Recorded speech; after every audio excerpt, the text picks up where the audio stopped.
샬롬. 오늘도 새벽 말씀 묵상 함께 하시는 성도 여러분, 주님 이름으로 축복합니다.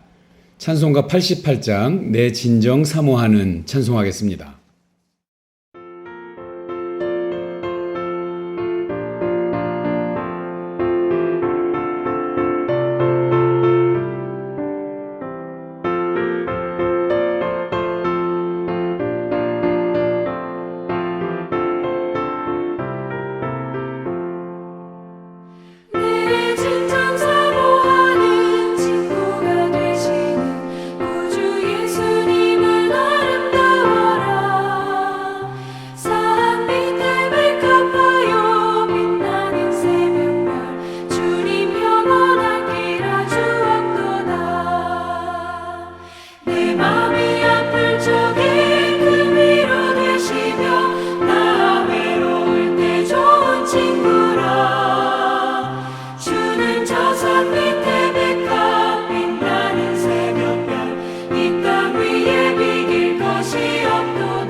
오늘 함께 나눌 말씀은 출애굽기 33장입니다. 1절부터 6절까지 말씀을 함께 보시겠습니다. 제33장. 여호와께서 모세에게 이르시되 너는 네가 애굽 땅에서 인도하여 낸 백성과 함께 여기를 떠나서 내가 아브라함과 이삭과 야곱에게 맹세하여 네 자손에게 주기로 한 그 땅으로 올라가라. 내가 사자를 너보다 앞서 보내어 가나안 사람과 아모리 사람과 헷 사람과 브리스 사람과 히위 사람과 여부수 사람을 쫓아내고 너희를 젖과 꿀이 흐르는 땅에 이르게 하려니와 나는 너희와 함께 올라가지 아니하리니 너희는 목이 곧은 백성인즉 내가 길에서 너희를 진멸할까 염려함이니라. 백성이 이 준엄한 말씀을 듣고 슬퍼하여 한 사람도 자기의 몸을 단장하지 아니하니 여호와께서 모세에게 이르시기를 이스라엘 자손에게 이르라. 너희는 목이 곧은 백성인즉 내가 한순간이라도 너희 가운데에 이르면 너희를 진멸하리니 너희는 장신구를 떼어내라. 그리하면 내가 너희에게 어떻게 할 것인지 정하겠노라. 이스라엘 자손이 호렙산에서부터 그들의 장신구를 떼어냅니다. 출애굽기 32장의 금송아지 사건, 이스라엘이 구원받기에 얼마나 부적합한 존재인가를 잘 드러내준 사건이었습니다. 하나님은 이스라엘 가운데 거하시면서 인도하여 주시고 지켜주시고 그리고 그들을 거룩한 백성으로 만들어 가시겠다고 말씀해 주셨습니다. 이스라엘 백성들도 이런 하나님의 부르심에 좋다고 하면서 그 언약에 순종하겠다고 거듭거듭 맹세했습니다. 하지만 이스라엘은 틈만 나면 애굽 본성으로 돌아갑니다. 그 정점이 바로 32장 금송아지를 만든 사건이었고 하나님은 이스라엘에 대해서 크게 진노하십니다. 그리고 오늘 33장으로 이어집니다. 하나님은 모세에게 이스라엘 백성들을 이끌고 가나안 땅으로 가라고 하십니다. 천사를 앞세 보내서 가나안 원주민들 다 쫓아내주고 젖과 꿀이 흐르는 그 땅에 약속대로 들여보내 줄 테니까 그 땅에 가라고 하십니다. 듣기에 참 좋게 들리죠. 그러나 정작 하나님은 나는 함께 가지 않겠다고 하십니다. 내가 너희와 함께 가면 목이 곧은 너희를 길에서 진멸할 수밖에 없으니 함께 못 가겠다고 하십니다. 목적지인 가나안 땅에 들어갈 수 있으니까 이스라엘 백성들은 손해볼 거 없는 거 아닌가요? 금송아지를 만들 때 이스라엘 백성들이 요구했던 것이 우리를 인도할 신들을 우리를 위해 만들라였습니다. 그것이 그들의 관심사고 그것이 그들의 목표였던 것입니다. 지긋지긋한 광야를 벗어나서 가나안 땅에 들어가는 것이 인생의 목적입니다. 그 목적만 이룰 수 있으면 그게 하나님이든 금송아지든 상관없다는 것입니다. 이스라엘 백성들이 정말 원했던 것은 하나님이 아니라 하나님이 주시는 그 무엇이었던 것이죠.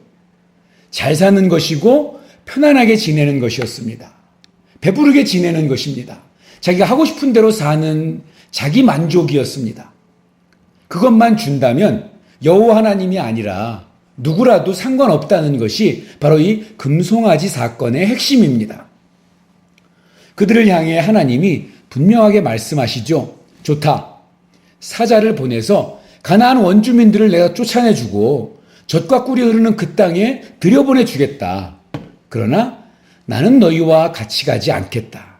너희들은 가라. 그러나 나는 안 간다. 자, 이 하나님의 말씀은 자, 그래도 그렇게 하겠느냐 하는 질문인 거죠. 애굽 땅에서 건져서 가나안 땅에 들여보내는 것이 출애굽의 목적이 아니라 출애굽의 진짜 목적은 뭐라 그랬습니까? 하나님께 나아가는 것. 하나님이 목적인 거죠. 이것이 출애굽의 진짜 목적이라고 말씀드렸습니다. 자, 그런데 너희는 나와 내 말씀을 이렇게 싫어하고 내가 주는 선물인 가나안 땅만 원하는구나. 정말 그렇게 할래? 나와 함께 가지 않고 내가 천사만 보내줄까? 그래서 그 땅만 차지하고 그리고 나하고는 끝장낼래? 이거 물으시는 겁니다. 사랑하는 여러분, 하나님 없는 성공은 저주입니다. 하나님 없는 평안함, 하나님 없는 풍성함, 하나님 없는 부유함은 복이 아니라 가장 무서운 심판입니다. 가장 큰 복은 하나님을 얻는 것입니다. 하나님이 함께 해주시는 것입니다. 다행이라고 해야 할까요? 4절에 보면 이스라엘 백성들이 하나님의 말씀을 듣고 하나님의 마음을 알아차리고 회개합니다. 금송아지를 부수어서 물에 타서 마시게 할 때도 또 레위 사람들의 칼에 3,000명이 죽어나갈 때도 아무 반응이 없던 이 이스라엘 백성들이 하나님의 말씀을 듣자 슬퍼하면서 하나님의 명령대로 장식품을 제하고 있습니다. 여러분, 이 장신구를 떼어내라는 것은 하나님 믿는 사람들은 꾀지지하게 살라는 말이 아닙니다. 이 장신구들이 32장에서 우상을 만드는 재료가 된 것이죠. 바로 애굽이라는 옛 애인을 그리워하게 만드는 그런 물품인 것입니다. 하나님은 여호와를 앙망하는 백성들 앞에서 모세를 회막으로 불러서 영광의 구름이 함께하면서 모세와 친구처럼 대면하면서 말씀하십니다. 하나님의 임재가 얼마나 크고 놀랍고 아름다운 영광인지를 보여주면서 이런 영광이 없는 눈에 보이기만 반짝거리는 그런 장신구, 이런 영광이 없는 이 가나안 땅은, 그러한 성공은 아무런 의미가 없다는 것을 가르쳐 주십니다. 그리고 하나님이 약속하십니다. 14절입니다. 여호와께서 이르시되 내가 친히 가리라. 내가 너를 쉬게 하리라. 여러분, 이것이 우리가 구할 유일한 제목입니다. 모세는 하나님만을 구했고 하나님만으로 쉼을 얻었습니다. 다른 것을 축복이라고 부르지 않습니다. 하나님 없으면 싸움에서의 승리도, 그 전리품도, 젖과 꿀이 흐르는 땅도 중요하지 않았습니다. 반대로 여전히 광야입니다. 여전히 백성들이 쉽게 잊고 불평하고 원망합니다. 여전히 갈 길이 멉니다. 그래도 하나님과 만남이 회복되었다는 것만으로 모세는 만족합니다. 오늘 나는 어떤 복을 구하고 있는가요?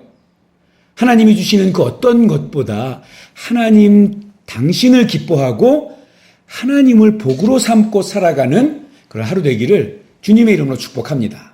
기도하겠습니다. 하나님 아버지, 하나님께서 함께 해주시지 않는 인생은 아무런 가치가 없음을 깨닫게 해주셔서 감사합니다. 믿는다고 고백하면서도 정작 힘든 상황이 처해지면 하나님을 원망하는 나약한 존재임을 고백하오니 위기의 순간마다, 어려움이 있을 때마다 우리의 시선이 오직 하나님만을 향할 수 있도록 도와주시옵소서. 혹여라도 나에게도 언제든지 하나님에게서 멀어지게 만드는 내 인생의 장신구가 있다면 이 시간 온전히 내려놓을 수 있도록 도와주시옵소서.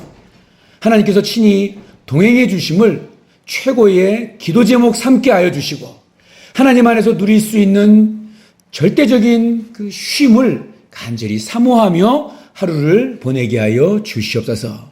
예수님의 이름으로 기도하옵나이다. 아멘. 아멘. 오늘도 행복하고 건강하세요. 사랑합니다. 축복합니다.